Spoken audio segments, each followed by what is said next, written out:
Pois de novo estamos con todos vostedes e lle damos a boa noite e a benvida a Covadonga Salgado, directora do Instituto Tecnolóxico para o Control do Medio Mariño. Eso é decir moito, pero iremos debullando e analizando e contando que servicios presta, que metodoloxía utilizan e tamén, lóxicamente, a importancia que ten un centro deste calibre e onde estamos. Covadonga Salgado, moi boa noite, benvida, como estamos? Moi ben, moitas gracias. Bueno, encantado, estábamos dicindo que facía anos que non pasaba vostede por aquí. Sí.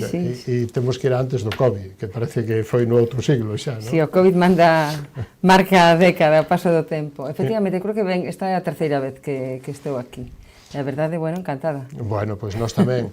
Instituto para o Control do Medio Mariño, vostede leva neste centro dende o ano 2009, son 16 aniños que leva vostede, conoce moito, vostede ademais é doctora en Química e licenciada en Farmacia, fixo a tesis doctoral con nas toxinas marinas. Supoño que está vostede no mellor sitio, non? Bueno, a verdade é que nunca houbera soñado estar dirixindo Intecmar. Cando estudiaba a miña carreira, cando facía a miña tese, xa traballar nos laboratorios daquela de sanidade, pois xa era todo un logro. E logo xa, bueno, pois Rosa Quintana confiou en min para ser directora do centro alo polo ano 2009, o conselleiro Alfonso Villares revalidou esa confianza e, bueno, a verdade é que estou encantada. Vivo en Vila García, é un centro no que eu me formei, no que estive nos laboratorios de biotoxinas, agora, evidentemente, a dirección é moito máis, pero, bueno, é un equipo increíble de xente, a verdade é un honor dirixir Intecmar, efectivamente. Cando falamos de biotoxinas e do control do medio mariño, isto levado á practicidade, isto que ven sendo? Bueno, é unha pregunta moi amplia, pero... De xeito que nos entendamos todos. Sí. É unha garantía para o consumidor. Isto ven sendo unha garantía para o consumidor, porque os moluscos bivalvos do que Galicia é bandeira, pois polo seu proceso de alimentación se alimentan de especies de algas pequeniñas, de fitoplancton, que para eles é alimento, pero que en determinadas ocasións provoca toxinas, os moluscos o acumulan e logo o consumidor pois sofre eses síndromes, non? A eles non lle pasa nada, non? Non, para eles é alimento, eles é alimento. De feito, hai moitas veces os propios produtores din, temos ganas de que veña xa a comida que están moi flacos, é dicir, que para eles é unha cousa boa, pero claro, hai que controlalos, porque si esa toxina se acumula nos moluscos e a inxire o consumidor, pois pode ter un problema. O fenómeno é natural tamén de volta, é dicir, cando esas poblacións de fitoplancton, pola súa sucesión de especies, desaparecen, os moluscos siguen filtrando e alimentándose, imolo decir así, de fitoplancton bo para o consumidor, para eles todo é bo, e volven a ser aptos. O sea, a propia natureza, os propios moluscos, metabolizan as toxinas, as van eliminando e volven a ser aptos para o consumo. Pero claro, hai que facer unhos controis para saber cando eses moluscos pois teñen que permanecer no mar porque son perigosos para o home. Como é un día calquera, hoxe, mañán ou pasado, do previsto, non do imprevisible, da rutina diaria para o seu equipo e tamén para a directora? Bueno, o primeiro é que hai unha programación de mostraxes que xa queda feita do día anterior e que en moitos casos, bueno, está sempre disponible na páxina web. Entón, a primeira hora da mañá, pois, o equipo de mostraxe, colle as etiquetas, colle as bolsas, colle o material de mostraxe. Sale ao mar.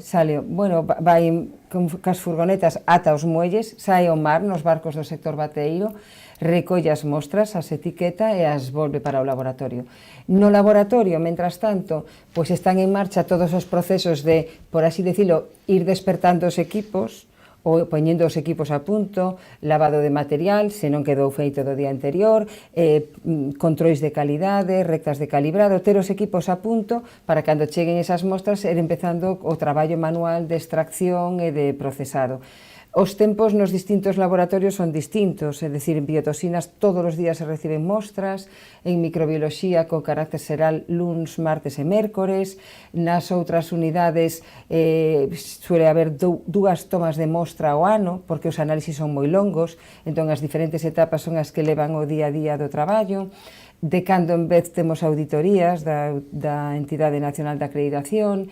Eu como directora, moitísimo correo electrónico que de algún xeito vas distribuindo, reunións que temos cos xefes de unidade, o tema das compras, o tema de xestión de contratos, o tema de persoal. O tema de persoal é un tema que leva moito tempo. A ver, somos 88 persoas, 88 traballadores, entón iso, claro, iso ten moita casuística, afortunadamente podemos cubrir as vacacións, as baixas, entón iso nos permite ter, digamos, unha estabilidade nese sentido, ¿no? Pero todo eso, pues leva tempo, o día a día leva moito tempo. Onte estamos tendo moitas visitas, onte tivemos unha visita dun máster universitario, temos planificadas máis visitas agora cara a final de curso de centros de ensino. Todo isto leva tempo a atender os medios de cando en vez, sobre todo cando hai toxinas. Parece que só traballamos cando hai toxinas, cando, é un control que é de todo o ano, claro, que supón unha garantía para o consumidor. Logo iremos entrando máis en detalle. Desas 88 personas, cantos investigadores, canto parte administrativa e principalmente sodes maioría femenina, non? Na administración somos maioría femenina, sí, a verdade eu non o teño avaliado, pero eu creo que hai como un 15% ou 20% de homens, non máis. A distribución a nivel administrativo, pouca xente, non chegan a 10. Logo eu penso isto como unha pirámide, hai moitos auxiliares e analistas de laboratorio, e logo xa hai titulados superiores e xefes de unidade. En total, titulados superiores e xefes de unidade, pois creo que, estou falando así, seremos outros 20 e o resto, 20, 10, e o resto son analistas de laboratorio e auxiliares de laboratorio. Vostede foi ao Parlamento a primeiros de abril, creo que foi o día 1 ou o día 2, e na Comisión de Pesca do Parlamento dixo: non hai ría máis estudiada que a de Arousa. E esta que importancia ten? Sí, a ver, por que dixen isto? A ría de Arousa é a ría que ten máis bateas, máis de 2.500 bateas, 2.500 bateas están na ría de Arousa, é a ría que ten máis produción, máis bancos marisqueros, máis cofrarías, máis produción. Por lo tanto, lóxicamente, é a ría que nos analizamos e estudiamos máis. Entón, non tanto puntos de control de biotoxinas, que os hai, puntos de control de contaminantes microbiolóxicos, que os hai, tanto para mesión en batea como para moluscos infaunais, e outro similar para contaminantes químicos. Pero que, ademais, hai unha parte da que aínda non falamos, que é o Observatorio Costeiro da Xunta de Galicia, onde temos 43 estacións oceanográficas, das que eu penso que case a mitade están na ría de Arousa. Temos, ademais, 2 estacións automáticas neste momento na ría de Arousa, a Boia de Ribeira e a plataforma de Cortegada. Isto que quere decir? As estacións oceanográficas son estacións onde físicamente non hai nada, pero cando son cordeadas xeográficas, cando o barco fai as campañas semanais e pasa pola estación, é onde toma as mostras e os datos, porque se baixa un aparello que se chama CTD, conductividade, temperatura e profundidade das siglas en inglés, e vai tomando datos ao longo da columna de auga, temperatura, salinidade, pH, presión, oxígeno. Na mesma coordenada. Sí, no mesmo punto, fai perfil, o que chamamos perfis verticais, pero iso é unha medida discreta, semana a semana. Sin embargo, estas 2 estacións que están, como dixen, na Boia de Ribeira e na plataforma de Cortegada, están medindo de xeito continuo cada 10 minutos. Na plataforma de Cortegada a 2 profundidades diferentes. Eso, claro, eso permite tener un montón de datos moi importante. E, ademais, estamos implementando para as aguas que lle chamamos someras, as pouco profundas, onde están os propios bancos marisqueiros, medidas tamén de xeito continuo. Estamos instalando un proxecto chamado Redecos dentro do programa Redemar, Aí estamos instalando unha serie de sensores que quedan fixos en nunhas estacas ou nun soporte fixo e que están medindo tamén temperatura e salinidade cada 10 minutos e de xeito continuo. E temos unha instalada en Carril. Por eso, por todo ese conxunto de estaciones, decía, como ten que ser, que a Ría de Arousa é unha das máis estudiadas do mundo. Desde canto tempo fai que vostedes teñen estos medidores e estos datos? Bueno, se foron poñendo pouco a pouco. As estacións oceanográficas empezouse a serie no ano 93. Por tanto, estamos falando de series históricas que xa teñen unha maioría de idade. 30 anos. Sí, xa é importante. O tema das estacións automáticas empezáronse a colocar, eu penso que no ano 2007. E a estación desta de Redecos en Carril se instalou a finais do ano pasado. Entón, bueno, vamos pouco a pouco. Bueno, todas as estacións de monitorizar o que chamamos biota, é dicir, mexillón ou moluscos, esos están monitorizados, pero dende algúns desde os anos 80 e de primeira década do 90. Que lecturas fan desos datos e que variacións teñen os datos e se teñen algunha resposta ou se poden dar algunha resposta á falta de produción que ten o sector principalmente de acuicultura e marisqueo? Bueno, a ver, é unha pregunta complexa, Xa. pero vou responder. Os datos de temperatura e salinidade, por exemplo, na estación de Cortegada, nos serviron moitísimo, nos sirven moitísimo e nos serviron moitísimo cando a finais do ano 2023 houve uns episodios de choiva, creo recordar, non sei se foi a mediados de setembro, mediados de outubro, mediados de outubro, mediados de novembro. Pero claro, aí o que se ve nesas gráficas que están abertas, é dicir, que é unha páxina web que está aberta a todo o que queira consultar, pois o que se ve é que o descenso de salinidade, tanto en superficie como en fondo, era tal que nin siquiera cos picos de marea superaba a salinidade de 10, que é como unha salinidade crítica. É dicir, que eses aportes de auga doce, pois evidentemente baixaban a salinidade e evidentemente eran motivo para provocar mortandades. Vale? Bueno, as series históricas o que están vendo é que si que hai unha baixada de pH, o que se chama unha acidificación. Claro, a acidificación é importante para os moluscos que se protexen con cunchas. É máis importante nos estadios larvarios, nos que os alevíns están precisamente. Entón, bueno, eso pode ser un motivo, pode ser, evidentemente, algunhas especies e vai afectar máis que outras, pero eso pode ser, non? Do resto dos parámetros, en principio non estamos detectando nada extraordinario. Que se poida argumentar como, que se poida buscar como causa. Que se poida buscar como causa. O que sí tamén é importante é que, onte o poñemos ademais en valor nunha visita que tivemos, no caso dos moluscos, no caso dos contaminantes químicos, o método é en seco. Iso que quere decir?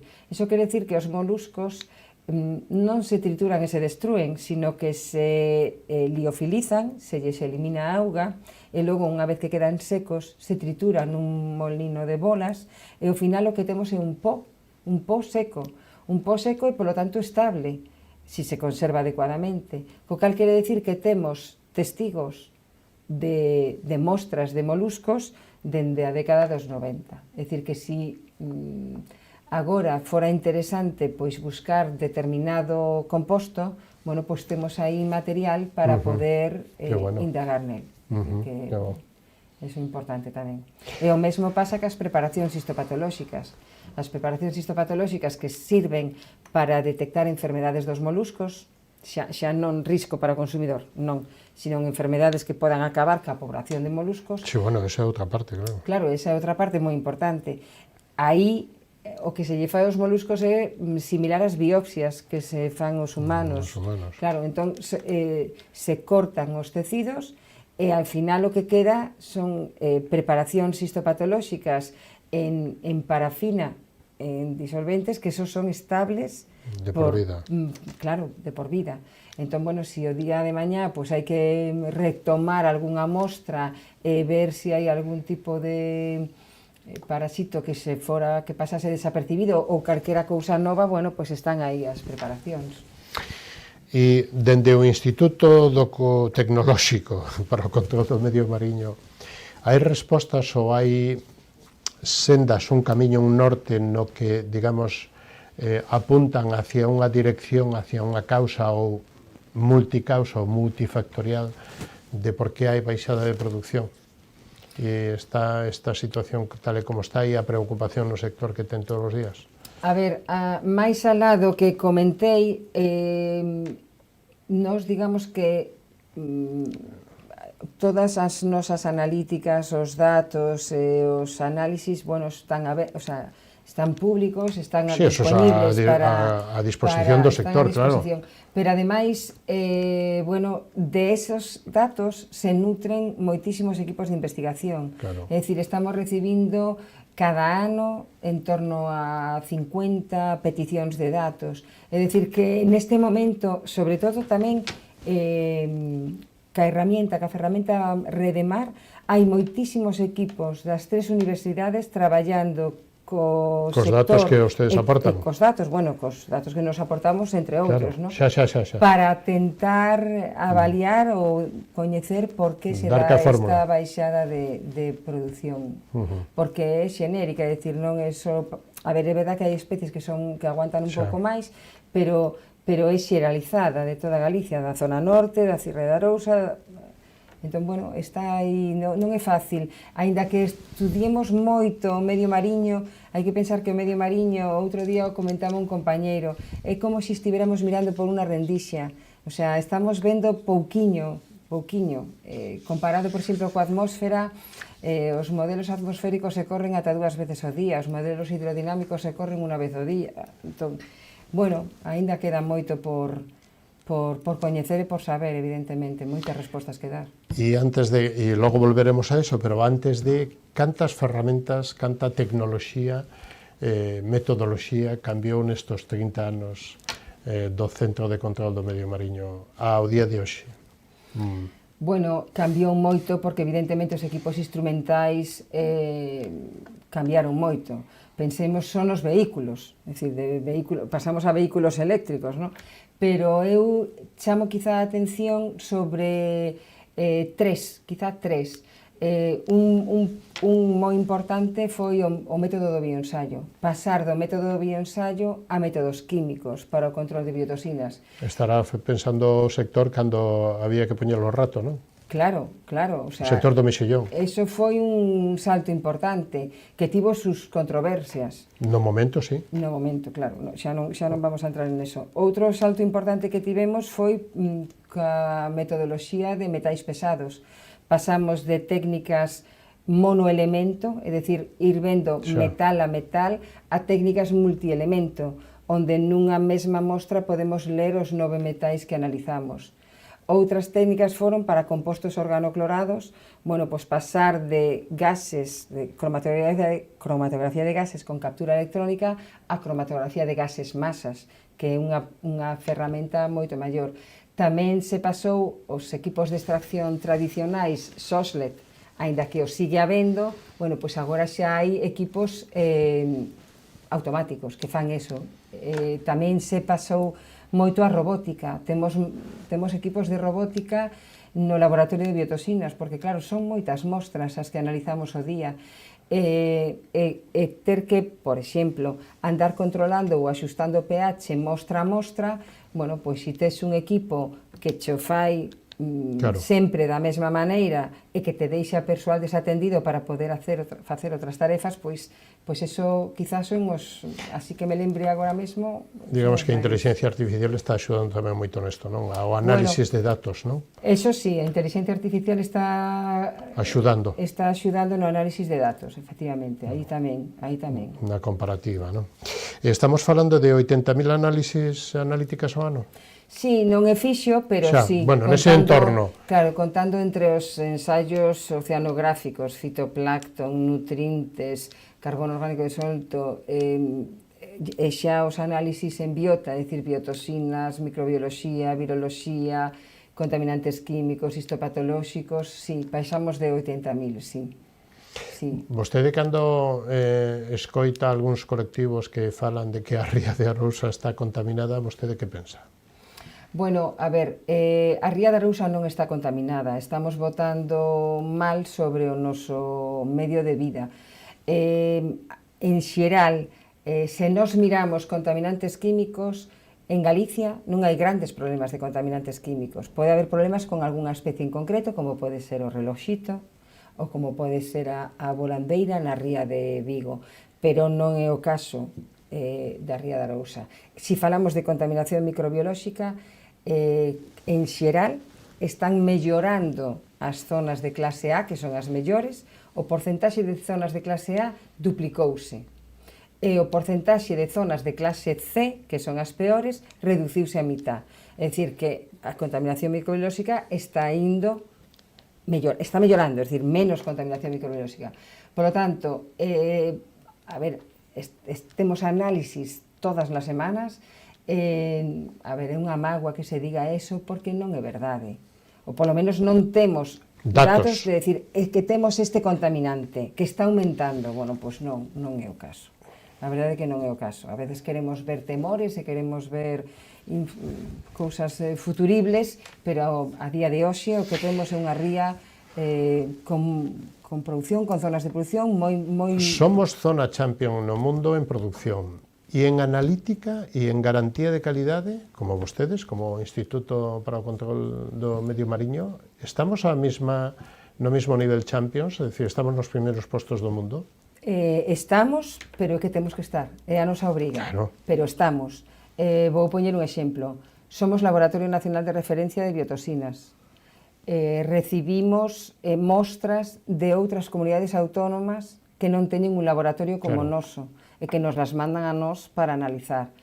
Participamos e nos requiren para grupos de traballo da Unión Europea, para seminarios de formación a inspectores e profesionais de outros países, nos requiren da DGF. A DGF é o que antes era a Oficina Veterinaria e Alimentaria da Unión Europea, é dicir, as inspeccións comunitarias que fan inspeccións para verificar o cumprimento da normativa europea tanto en Estados miembros como en países terceros, vale?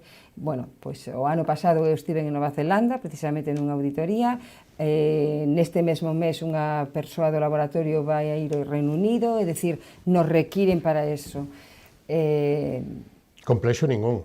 Non, todo o contrario. Nin a nivel... Pero, a ver, nin complexo nin soberbia, quero dicir, temos que selo, sí. Temos que selo porque temos un sector detrás que o require. Claro, eu estive en moitos países e hai países onde se aparece toxina se pecha toda a bahía. Claro, nós, se aparece toxina no Mexilón, bueno, pois pechamos esa zona, pero vemos como están a Meixa, o Berberecho, a Navalla, se esos están ben, se deixa claro. Comercializar. Incluso dentro da mesma zona de produción, ás veces facemos subdivisións. Bueno, pois esta zona está afectada, pero de aquí para aquí parece que non chegou... De aí cando se fala de... subdivisións ou de polígonos de bateas, que son unhas sí e outras non? Claro, efectivamente. E son temporais, porque dependendo como vayan as corrientes, incluso as mareas vermellas non son só vermellas, non? Bueno, as mareas, en realidade, a maioría das mareas tóxicas non son vermellas. Está mal chamado vermellas, o sea, o gallá fosen vermellas, porque eso sería moito máis fácil de controlar, pero non, o que sexan vermellas ou de outro cor, pois depende dos pigmentos que teñen estes dinoflaxilados. Claro, se hai unha concentración grande de dinoflaxilados con pigmentos, pois se pode haber unha discoloración. Pero se non hai esa concentración ou esa discoloración, non impide que estemos a falar de dinoflaxilados tóxicos. A maioría das mareas tóxicas en Galicia non son coloreadas. Cando falamos de biotoxinas para o consumo humano, non? Sí, claro. Porque para os mexillóns, se vamos a adentrarnos nos mexillóns, e vostede decía antes, os mexillóns filtran toda a auga e o fitoplancton e toda esa... o que este, digamos, que flotando na auga, os microorganismos o filtran e iso é, pois para eles tomar unha mariscada, como para nós. Bueno, efectivamente, eso forma parte do alimento, o fitoplancton é a fonte principal de alimento. Claro. A cuestión é, vostedes salen mañán a facer a analítica, chegan ao laboratorio e atopan certa densidade ou uns valores altos en marea roxa no polígono de non sei que. Canto tempo tarda en ter o sector e ustedes colgalo esos datos na web e que se pecha a extracción nese sector, de bateas ou do que sea? Vale, vamos a poñer o exemplo de que nos... Salen hoxe, mañán? Non, saímos hoxe. Vale. Saímos hoxe. E hoxe empeza o ensaio. Entón, poden ocurrir dúas cousas. O millor xa pola tarde temos algún avance. E se temos algún avance que nos indica que vai estar preto ou por enriba do límite legal, xa podemos tomar decisións hoxe mesmo. Faríamos un peche cautelar. Pero no normal dos casos sería o día seguinte. Claro. O día seguinte se pechan todos os ensaios, falamos de biotoxinas, entón o que supera o límite legal se pecha o polígono. Se pecha o polígono quere decir que se emite unha resolución de que non se pode sacar nada dese polígono. Esa resolución é inmediata, é dicir, no mesmo momento que se asina, incluso antes de que se asine, xa está na web. E no momento en que se asina, hai un informe que chamamos informe de estado de zonas que lista todos os polígonos e xa aparecería pechado o que ten que estar pechado. E iso como chega ao sector? A través da web? A través de avisos, alertas? Vale, eso chega ao sector primeiro na web e segundo a través de un servicio de aviso rápido por correo electrónico. Ajá. Que vai a máis de 540 destinatarios, a todo o que o pide. É dicir, é o sector, a prensa, son os veterinarios oficiais, claro, as cofradías, a todo o que o pide. Co cal teñen esa resolución de carácter inmediato. Pero para garantía do consumidor, porque claro, a pregunta sería, claro, pero pechas mañá, pero que hoxe... Eu cominos. Eu cominos, claro, eu cominos difícil, porque moitas zonas son zonas B, hai que pasalas por depuración. Pero eu comín hoxe mexillóns, non ten nada que ver. Vale, entón, que pasa? Cando nos facemos ese peche, se bloquea a emisión de documentos de rexistro. Os documentos de rexistro é como carné de identidade. O carné de identidade que sempre acompaña os lotes de moluscos, o sea, non poden ir documentados. Entendido. Se bloquea a emisión e o sistema di, espera, faime unha lista de todos, recopila todos os documentos de rexistro que se emitiron desa zona desde as 0 horas do día de onte. Entón, que pasa? Esa información se manda aos veterinarios de saúde pública, o Servicio de Gardacostas de Galicia, co cal eles saben a que empresas foron esas partidas.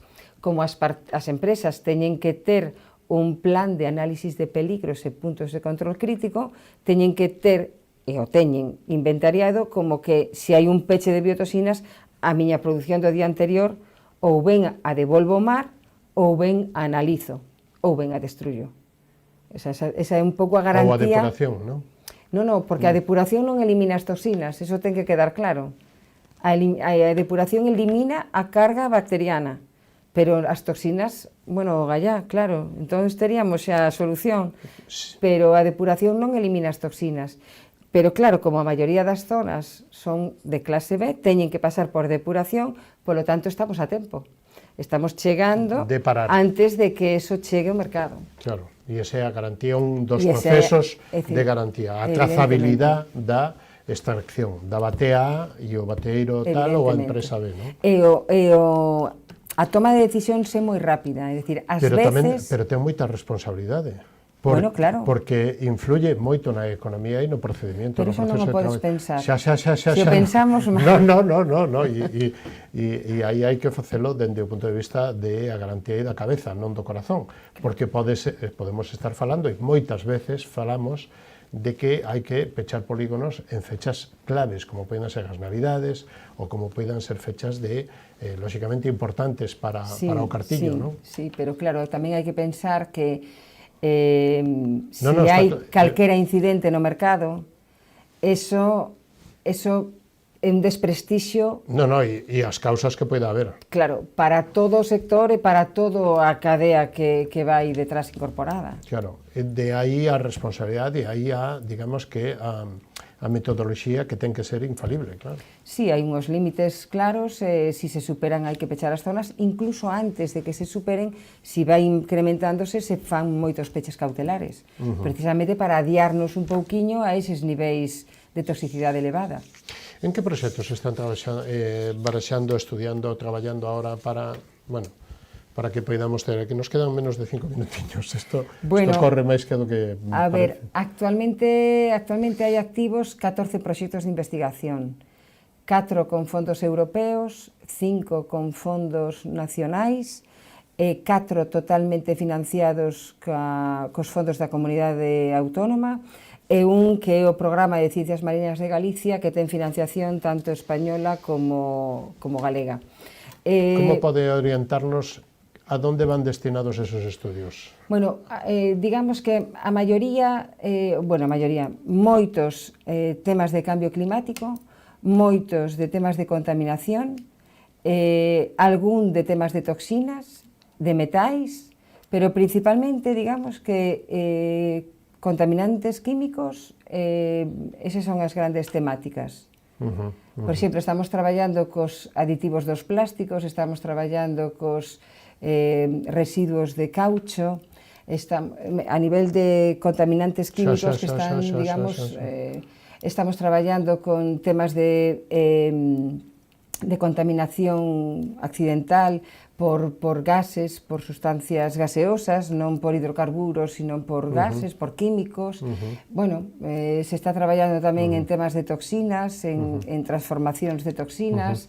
Bueno, a verdade é que é un bagaje importante. Bueno, vostede tamén anunciaba que a estación de seguimento para a ría de Noia, non? A implantación de unha nova estación, non? Sí, bueno, dentro desta rede de augas someras queremos implementar neste ano, xa se instalaron 4 en Carril, en Miño, en Anllóns e en Cedeira. Na ría de Noia é unha ría importante onde tamén pode haber descargas fluviais e queremos tamén instalar outra. O mesmo que no fondo da ría de Pontevedra, Barqueiro é outra das zonas onde queremos... Entón, dentro dese nova rede de estacións en continuo que miden temperatura e sanidade, pero un metro por encima do fondo mariño, que é precisamente para avaliar esa temperatura de sanidade que está preto dos bancos marisqueiros para poder avaliar os impactos e predecir tamén se hai algún tipo de alteración. Xa. Para logo poder tomar medidas. E a colaboración entre o resto dos centros que teñan que ver co medio mariño, dende o CSIC a... Sí, a ver, hai moitísima colaboración, non? A colaboración é moi boa. A nivel, digamos, Xunta de Galicia, nos colaboramos moitísimo con CETMAR e con Meteo Galicia e, por suposto, co Centro de Investigacións Mariñas, pero dentro deste programa que comentaba de Ciencias Mariñas, que ademais coordina o CSIC, o coordinador principal é do CSIC, que hai coordinadores da Universidade de Vigo e do CETMAR, estamos traballando con moitísimos investigadores da Universidade de Coruña, da Universidade de Santiago e da Universidade de Vigo. A ver, en eso a ciencia ten que ser aberta e temos que ser todos... Estamos cerca de encontrar unha solución? Ogallá, pero me quedo aí. Pero hai que seguir traballando. Sí, non será por... A ver, hai moitísimos equipos afondando neso. Que pasa? Que o tema do cambio climático non o vamos poder evitar. As medidas de concienciación, cada vez temos máis plásticos, cada vez xeramos máis CO2, é dicir, a nosa vida se nos fai máis cómoda, eso, ao final, o medio marino o sofre. Eso, non digo que eso sea unha das causas, pero evidentemente eso é un factor importante. Señora Salgado, temos que axendar máis